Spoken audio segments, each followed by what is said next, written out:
West Virginia has an addiction to the coal industry.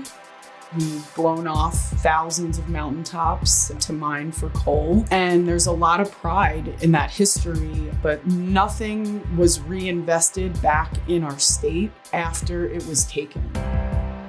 The jobs that are available around here now are minimum wage or something that is not going to be sufficient enough to support a growing family. I go to a lot of communities where poverty is bad. I think the community will rise up a little bit if we had a little bit of job. In early January, we formed a coalition. The West Virginia New Job Coalition is a collection of community organizations that have a common goal of supporting green jobs and bringing sustainable employment to West Virginia. We did 10 days of action, and one of the days of action, we hosted a jobs fair. The goal of the job fair was to connect Charleston residents to employers that are already operating within the green energy sectors. The jobs fair was a unique way to tie the work that we were talking about into an actual event with like networking opportunities and job opportunities.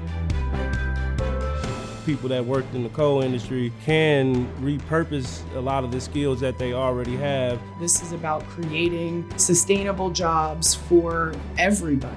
So it's important that we educate other West Virginians to know that green energy jobs are for us. I tried to go get a job when I first got here. They told me I didn't have no work experience. It was bad. I was 17 years old when I went to prison. I was in prison for 10 years. I got out 5-6 months ago. Mavery took me to a lot of events. That's how I got in on doing the Move On event.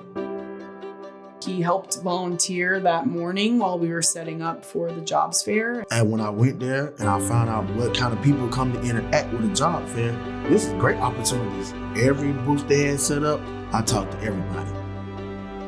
The highlight of that event was a solar company here in West Virginia. They had job opportunities available right then. And I'm very interested in working as a solar installer. I got to meet a couple of people and it was great. He now has plenty of ammo to follow up and continue pursuing until he lands gainful employment in that industry. We saw that as like a huge success. At the end of the day, economic power is political power. We have to empower each other to put pressure on our elected leaders to be bold leaders. We're going to keep at it because this is something that's going to be good for the community. That's all I want in the future. Now is the time for a bold, big investment into the people and in the